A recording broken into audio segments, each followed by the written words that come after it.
ሰላም ተኸታተልቲ ናይዚ ቻነል ከመይ ቀኒኹም? ናይ ሎማዓንቲ ትምህርትና ድማ ከም ዝንሪኦ ዘለና ብዛዕባ እዘን ክልተ ኣገደስቲ ቃላት ክኸውን እዩ። The first one is quiet. ከመይ ትድመፅ እዚኣ?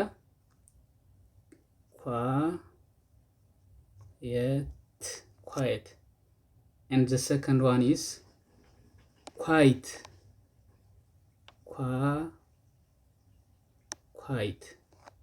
ስለዚህ ናይ ሎማዓንቲ ትምህርትና ብዛዕባ እዘን ክልተ ቃላት ኣዳማምፀን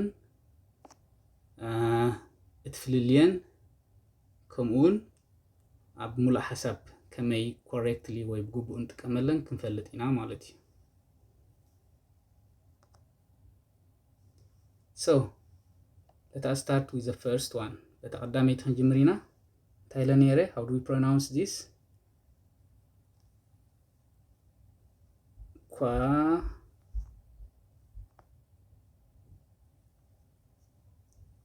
Quiet.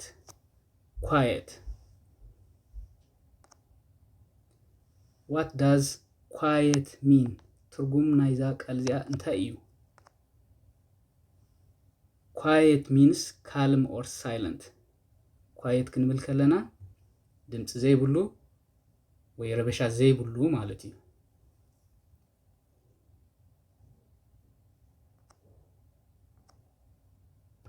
Example, abnet ክርኢና። Wow, this place is so quiet. እዚ ቦታ ኣዝዩ ህዱእ እዩ ንብል ኣለና ማለት እዩ። ንኣብነት ከምዚ ኣብዚ ገምገም ባሕሪ ንርኢ ዘለና እዚ ቦታ እዚ ዋላ ሓደ ረበሻ ዝበሃል የብሉን ማለት እዩ። Wow, this place is so quiet. ካልአይቲ example, please be quiet. እንታይ ንብል ኣለና? በጃኹም ድምፂ ወይ ረበሻ ኣይትግበሩ ንብል ኣለና ማለት እዩ። As we can see in this picture, ኣብ ስእሊ ንሪኣ ዘለና ማለት እዩ። Third example, the classroom was very quiet during the test. ኣብ ግዜ ፈተና እቲ ክፍሊ እንታይ ነይሩ? Very quiet, ኣዝዩ ህዱእ ነይሩ። Another example, ካልእ ኣብነት ክንርኢና። The baby is sleeping. Please be quiet. እቲ ቆልዓ ደቂሱ ስለ ዘሎ በጃኹም ድምፂ ትግበሩ ንብል ኣለና ማለት እዩ። So ብዛዕባ quiet ከመይ ከም ነድምፃን ትርጉም ናሃታ ወይ definition ናሃታን and how do we use it in a sentence ኣብ ሙሉእ ሓሳብ ከመይ ንጥቀመላን ፈሊጥና ክንከውን ተስፋ ገብር። Let's see with the second one. እታ ካልአይታ እንታይ እያ? quiet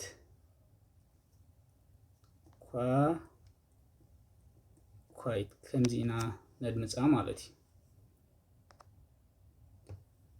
What does quiet mean? ትርጉም ናይዛ ቃል እዚኣ እንታይ እዩ?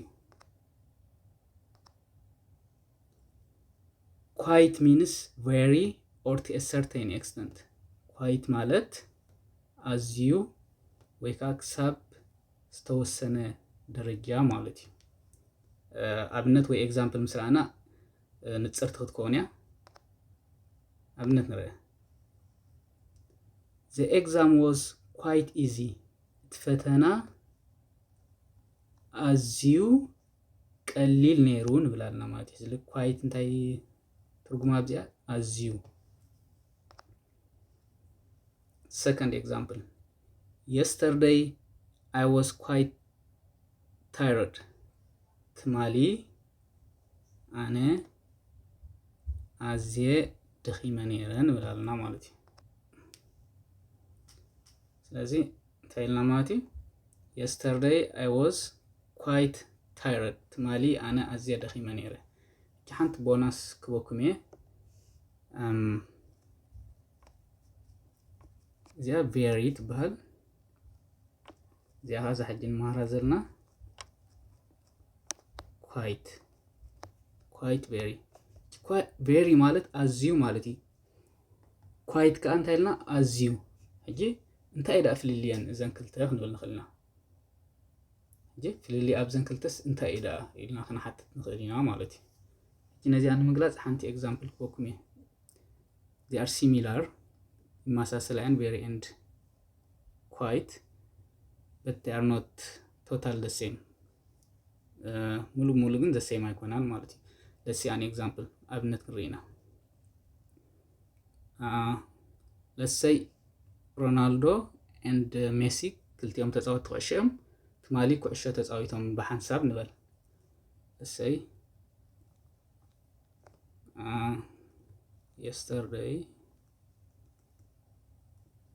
yesterday Ronaldo played very well ይላልና ትማሊ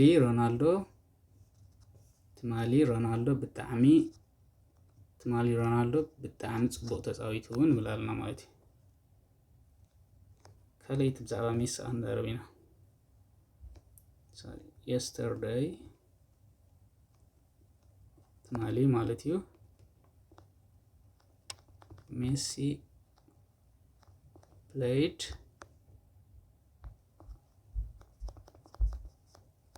quite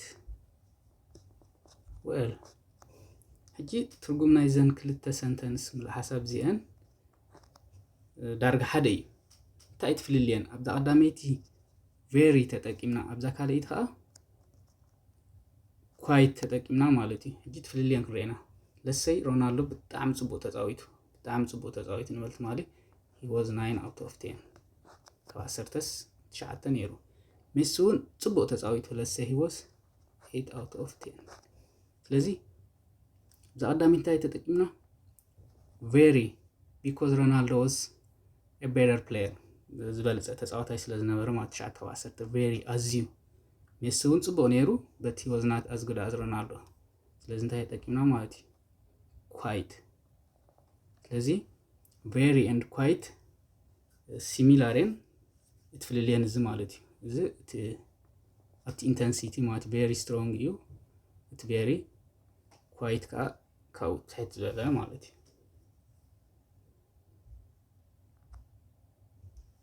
okay this is the end of this lesson thank you for watching and see you in my next video